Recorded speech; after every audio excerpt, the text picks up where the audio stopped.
হাসিনার আগামীকাল রায় হবে এবং আগামীকাল আমরা সারা দেশব্যাপী এটা সেলিব্রেট করবো ইনশাআল্লাহ। এবং এই খুনি হাসিনা এবং তার সকল দূষরদের বিরুদ্ধে আমাদের সাংস্কৃতিক বিপ্লব করতে হবে। এই ফেসিবাদী রায়, এই ফেসিস্ট রায় বাংলাদেশের মতো একটা সম্ভাবনাময়, একটা সুজলা সুফলা শস্য শ্যামলা দেশকে তারা একটা অকার্যকর রাষ্ট্রে পরিণত করেছিল। গত 16 বছরে এই খুনি হাসিনার অবৈধ শাসনকে বৈধতা দিয়েছিল কালচারালি কিছু কালচারাল ফেসিস্ট চক্র। বাংলাদেশে এখনো এই খুনি হাসিনার দূষররা তারা রাজনৈতিকভাবে হারছে, কিন্তু কালচারালি তারা এখন পর্যন্ত বিভিন্ন জায়গায় ষড়যন্ত্র এবং চক্রান্ত করছে। এই কালচারাল ফেসিস্টদেরকে সমূলে উৎপাদন করতে হবে। এটা যদি আমরা করতে না পারি তাহলে এই অঞ্চল মানুষের মুক্তি নাই।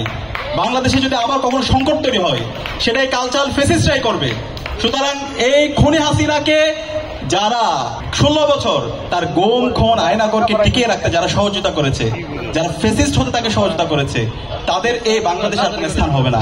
খুনি হাসিনার তো কালকেই রায় হয়ে যাবে ইনশাআল্লাহ, এবং তার ফাঁসি এই স্বাধীন বাংলাদেশে হবে ইনশাআল্লাহ। তাকে ভারত থেকে এই স্বাধীন বাংলাদেশে আনা হবে এবং তার ফাঁসি হবে ইনশাআল্লাহ। এখন যে কোনো ব্র্যান্ডের পুরাতন এসি বদলে নতুন ওয়ালটন এসিতে উপভোগ করুন 25% ছাড়।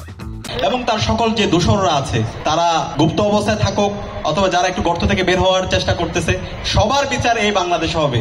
বাংলাদেশে এই খুনি হাসিনা এবং তার দোষরদের রাজনীতি করার কোনো অধিকার নাই। বাংলাদেশে খুনি হাসিনা এবং তার দোষররা এবং তাদের যে দল নিষিদ্ধ ঘোষিত আওয়ামী লীগ, ছাত্রলীগ, যুবলীগ, এরা হইল রাজনৈতিক দল, এরা হলো সন্ত্রাসী সংগঠন। এরা এই দেশের স্বাধীনতার সার্বভৌমত্বের জন্য হুমকি। সুতরাং তাদের এই বাংলাদেশে রাজনীতি করার কোনো অধিকার নাই। তাদেরকে যেখানে পাওয়া যাবে সেখানে প্রতিরোধ করতে হবে এবং এই খুনি হাসিনা এবং তার দূষরদেরকে সমূলে উৎপাদন করতে হবে। এবং সেই জায়গায় আজকে সারা বাংলাদেশের মানুষ এক হয়ে গেছে, সকল রাজনৈতিক দলগুলো এক, সকল ছাত্র সংগঠন এক আছে। সুতরাং আমরা সবাইকে অনুরোধ করব, একই সাথে আমাদের এই পরবর্তী যে প্রজন্ম আছে তাদেরকে দেখাইতে হবে এই খুনি হাসিনা কত বড় ফেসিস্ট ছিল, কিভাবে সে গণহত্যা এবং শিশু হত্যা করেছে, কিভাবে সে জানালায় হেলিকপ্টার থেকে গুলি করে রিয়াকুবকে শহীদ করেছে, কিভাবে তাহমিদকে শহীদ করেছে একটা ছোট্ট শিশু, কিভাবে ছোট ক্লাস 9-এর ছেলে শিক্ষার্থী আনাসকে চাঙ্কারপুলে শহীদ করেছে।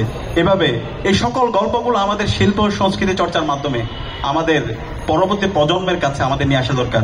এবং এই মুজিববাদের যে কালো ছোঁয়া, এটাকে এই সমাজ থেকে সমূল উৎপাদন করার লড়াই সংগ্রাম আমাদেরকে দিতে হবে।